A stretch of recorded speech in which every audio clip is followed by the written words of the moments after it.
Imagina a seguinte cena: um café já esfriando em cima de uma mesa de madeira bem gasta. Aham, consigo visualizar. E lá fora, o contraste visual chocante do Brasil de 2026. De um lado, carros blindados rasgando as ruas, do outro, pessoas caminhando quilômetros, sabe? Só para conseguir economizar o dinheiro da passagem de ônibus. É uma imagem bem forte, né? E bem real, infelizmente. Pois é. E se a razão pela qual aquele almoço de domingo em família muitas vezes vira, tipo, um campo minado impossível de atravessar, não for só uma discordância política comum? Como assim? E se for uma colisão literal de universos paralelos? Hoje, a nossa imersão mergulha num documento fascinante chamado O Avesso do Espelho. Ele pinta exatamente esse retrato do Brasil de 2026. O autor argumenta que o país não está só polarizado daquele jeito clássico, sabe? Debatendo impostos ou quem faz mais obras públicas. Exato. Ele sugere que a gente está habitando realidades com gravidades morais totalmente diferentes, onde o que é virtude para um grupo é visto como uma ameaça letal para o outro. É um diagnóstico bem profundo, porque o texto não tenta analisar planilhas econômicas ou gráficos.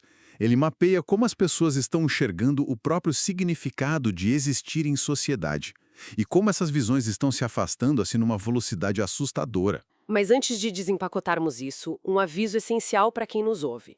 Nosso material de hoje mergulha em visões políticas extremadas, abordando os argumentos tanto da esquerda quanto da extrema-direita radical. Bem lembrado. Nosso papel aqui, como sempre, não é tomar partido, julgar ou endossar qualquer visão. Somos estritamente guias imparciais, relatando e analisando exclusivamente o que o autor argumenta no documento fornecido. A missão desta imersão é entender as ideias do texto, não validá-las. Um ponto de partida perfeitamente colocado. E olha, para entender a anatomia do argumento do autor, a gente precisa olhar para um conceito central que ele chama de polarização assimétrica. Tá. E o que isso significa na prática? Segundo o texto, a gente não está lidando com dois lados da mesma moeda que só discordam sobre como a economia deve girar. A gente está falando de cosmologias distintas. Certo. Vamos desempacotar isso. Quando o documento fala em cosmologias, a gente não está falando de astronomia ou estrelas, né? Não, não. Imagina uma cosmologia nesse contexto como uma explicação de como o universo moral funciona. Ah, entendi. Visões de mundo absolutas. Isso, o texto propõe que esses polos políticos opostos simplesmente não compartilham mais a mesma fundação básica do que é o contrato social. A lente pela qual eles enxergam a moralidade e o papel do ser humano virou algo irreconciliável. E o autor sugere que a melhor forma de observar esse choque não é olhando para os debates no Congresso, mas olhando para o conceito mais primitivo de convivência humana: a fraternidade. Exatamente. O que nos leva para a primeira grande fratura que o texto aponta. Como a palavra fraternidade é definida por cada lado. O documento descreve a visão da esquerda como sendo ancorada numa filosofia humanista. A ideia central aqui, segundo o texto, é que o eu só se completa no nós. Uma fraternidade bem prática, né? Isso.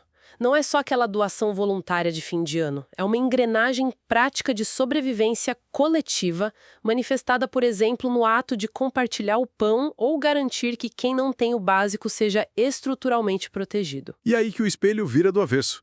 O texto analisa a visão atribuída à extrema-direita radical e nota que essa mesma solidariedade institucionalizada é vista de uma forma completamente antagônica. Antagônica como algo ruim. O fascínio aqui é exatamente esse. Sob essa lente radical, a fraternidade mediada pelo Estado não é proteção. Ela é vista como um coletivismo opressor. Nossa, Pois é. O autor argumenta que esse grupo enxerga as políticas de proteção como uma caridade compulsória que anula o mérito do indivíduo e ainda sustenta o que eles chamam de parasitas do sistema. certo. Pensando sobre isso, me vem uma analogia na cabeça, baseada no próprio texto. É como se a sociedade fosse um prédio gigante. Tá? Conta mais. Para uma visão, a da esquerda, todos os moradores precisam pagar o condomínio para consertar o elevador. Porque a premissa é que todo mundo precisa subir, inclusive quem quebrou a perna ou, sei lá, quem já não tem fôlego. Faz sentido. Mas para outra visão, cobrar esse condomínio é literalmente um roubo. Um roubo que pune quem tem pernas fortes o suficiente para usar as escadas, sabe? Olha, a analogia do prédio é excelente para ilustrar a mecânica da coisa. O fascinante aqui é o porquê dessa taxa ser vista como um roubo. Não é só pelo dinheiro, então? Não, de forma alguma. É porque fere o princípio existencial da meritocracia estrita. Para a extrema-direita descrita ali, se o Estado nivela o jogo consertando o elevador, ele está, na verdade, punindo o esforço de quem treinou todos os dias para subir aquelas escadas. Entendi. A hierarquia não é um erro para eles, é a regra? Exato. A sobrevivência do mais apto não é uma falha que o Estado tem que corrigir. É a fundação que mantém o prédio de pé, na visão deles. Aqui é que a coisa fica realmente interessante, porque se é essa mentalidade de que proteção estatal é punição, se aplica a tudo, isso vai desaguando logo no lugar onde a gente passa a maior parte da nossa vida, né? O mercado de trabalho. Isso. Como o texto faz essa transição? Ele faz isso trazendo um peso bem sensorial. O autor descreve o cheiro de óleo diesel às 5 da manhã, aquele corpo que volta para casa moído de cansaço, os sonhos frustrados. Uma cena muito comum. Muito. E na visão da esquerda apresentada no documento, as leis trabalhistas existem justamente para mitigar esse cansaço, para equilibrar a negociação entre o capital do patrão e o suor do trabalhador. Só que aí o documento entra na resposta da extrema-direita radical, que seria baseada num, como ele chama, neoliberalismo de choque. Sim, e as palavras que eles usam são bem fortes. Essas leis trabalhistas são descritas como grilhões. Grilhões. Como se fossem correntes. Isso mesmo. Correntes que impedem o trabalhador de ser um empreendedor de si mesmo. A proteção vira um privilégio que tem que ser cortado em nome do que eles chamam de liberdade total de contrato. Mas eu tenho que levantar um questionamento crítico sobre isso que o autor traz. Se um dos lados tem todo o capital e o outro só tem a própria exaustão, a liberdade total de contrato é realmente liberdade? É uma ótima pergunta. Ou, como o próprio texto sugere, é apenas a liberdade de ser explorado com o nome mais bonito? O texto expõe exatamente essa provocação. Ele pontua como isso revela uma disputa semântica imensa, porque na prática essa liberdade é totalmente assimétrica. A balança não está equilibrada. É um pouco. E para manter a base engajada nisso, o autor nota que a extrema-direita radical usa um atalho retórico. A busca por igualdade é rotulada automaticamente como comunismo. Mas espera aí, não comunismo como teoria econômica, né? De jeito nenhum. A palavra comunismo, segundo o texto, vira um amuleto. Um amuleto para afastar o medo primário de perder o controle. Qualquer tentativa de dar um piso salarial ou descanso para o trabalhador é chamada de comunismo. Nossa, então não precisa ler Karl Marx, é só ter pânico de que alguém vai controlar o seu tempo. Exatamente. É o fantasma do controle sobre o outro. O que é meio irônico, porque o texto argumenta que esse controle sobre o tempo e o corpo do trabalhador não para na porta da fábrica, invariavelmente se estende para o controle sobre a intimidade dentro de casa. Sim, a gente entra na esfera da moralidade privada, o que o texto chama de o altar e a trincheira. Que é uma imagem super poética e densa. O autor pinta a cena daquele vitral da igreja, com a poeira dançando no raio de luz, e diz que, para a esquerda, a família é um abraço. Um abraço que abriga configurações diversas, né? Isso! 2 mães, um pai solo, avós cuidando dos netos. É o afeto que valida a família. Mas, olha, para a extrema-direita radical, o texto explica que a família não é um abraço. A família é uma trincheira. Um forte de guerra. Literalmente. E de dentro dessa trincheira, qualquer diversidade não é vista como evolução. É vista como degeneração moral. Um ataque direto à ordem natural das coisas. E aí entram 2 conceitos bem pesados que o texto destaca: a ideologia de gênero e a teologia do domínio. Como eles operam aí? Bom, a ideologia de gênero, no texto, é descrita como uma ferramenta para transformar a existência de pessoas diferentes em um projeto maligno. Não é só um vizinho diferente de você, é um complô contra os seus filhos. O que gera um pânico enorme. E a teologia do domínio. É a ideia política de que as leis civis e seculares são uma aberração e precisam ser subordinadas a textos sagrados e interpretações fundamentalistas. É a religião ditando a lei do país. Isso fica muito claro no debate sobre o aborto, que o documento menciona. Sem dúvida, o autor contrasta bem isso. A esquerda focando no amparo e na saúde pública de mulheres pobres em hospitais clandestinos. Enquanto a direita radical, segundo o texto, foca na condenação a partir dos púlpitos. E o autor faz uma crítica afiada, dizendo que a defesa da vida deles termina no exato momento do parto. Se conectarmos isso ao quadro geral, a gente percebe a síntese que o texto faz da captura da fé. A política vira simplesmente uma extensão da guerra espiritual. uma inversão de significados. A tolerância vira combustível para pânico moral e para mobilização de massas. Exato. Funciona tudo na base da conversão ou exclusão. Mas sabe, lendo isso, eu reparei que o radicalismo relatado opera muito nessa lógica punitiva.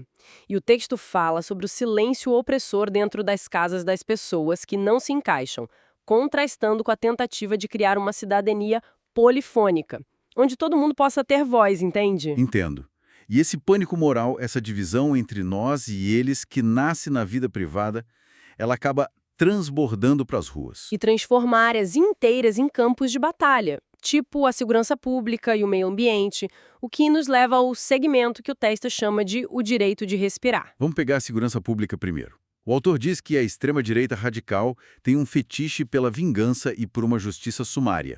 Ele diz que, para eles, os direitos humanos são só para quem eles consideram humanos, excluindo as populações marginalizadas. E a esquerda, por outro lado, é retratada como defensora da lei e do devido processo legal. O que os radicais rotulam pejorativamente de bandidolatria. Tudo precisa ter um rótulo negativo, né? Sempre. E aí o texto introduz a dimensão ambiental dessa guerra de cosmologias. Como o direito de respirar se aplica à floresta? Para a esquerda, o documento fala de uma ecologia profunda da existência. A floresta em pé é a garantia do amanhã, do ar puro para todo mundo. E a extrema-direita? Vê a floresta no chão como lucro imediato. O texto aponta que eles ridicularizam qualquer ideia de preservação ambiental, chamando isso de uma grande conspiração globalista. Então, o que tudo isso significa? A gente tem visões radicalmente opostas sobre o trabalho, sobre a família, sobre quem merece justiça e até sobre as árvores. Isso levanta uma questão importante que o autor nos traz.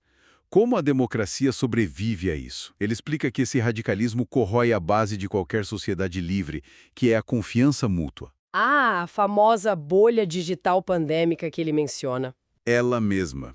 O texto detalha como os algoritmos transformam adversários políticos em inimigos mortais. A verdade objetiva deixa de importar. Ela é substituída pela lealdade cega ao grupo, né? Exatamente. O que importa é pertencer à bolha e destruir quem está fora dela. E é essa perda de confiança mútua que nos leva à encruzilhada atual do país descrita lá na conclusão do documento. Pois é. Hoje, a nossa imersão viajou por territórios muito intensos. Fomos das calçadas exaustivas do mercado de trabalho, passando pelo neoliberalismo de choque, Entramos nas trincheiras familiares regadas a pânico moral. e fomos até as florestas ameaçadas por essa busca cega por lucro imediato. O embate central que o texto retrata, no fim das contas, é uma escolha entre construir muros de ódio Ou pontes de solidariedade e igualdade. E o autor provoca quem está ouvindo a gente com algo bem profundo. o que ele diz no fim. Ele lembra que, no fim do dia, a grande questão não é o voto que você deposita na urna a cada 4 anos. A questão é que tipo de mundo é construído com as nossas atitudes cotidianas. Ah, sim. Ele fala que a coragem de lutar pelos direitos dos outros é o mais alto exercício da cidadania. E isso é algo forte de se ouvir. Muito. A mudança real acontece na forma como enxergamos a humanidade do outro. O que nos deixa com um enigma no ar para a reflexão de quem acompanhou essa imersão com a gente. O texto aponta que o diálogo está sob um cerco pesado e que a verdade foi engolida pela lealdade digital aos grupos. Um cenário desafiador. Muito. Então, o pensamento provocativo que a gente deixa hoje é o seguinte: se o nosso tecido social continuar a substituir fatos compartilhados pela lealdade cega à bolha digital de cada um, como será possível construir pontes reais num mundo onde a gente nem sequer consegue concordar sobre a existência do abismo? É uma reflexão que incomoda, mas é super necessária. Com certeza. Fica o convite para quem nos ouve continuar questionando e, quem sabe, tentar furar um pouco as próprias bolhas. Até a nossa próxima imersão. Até lá!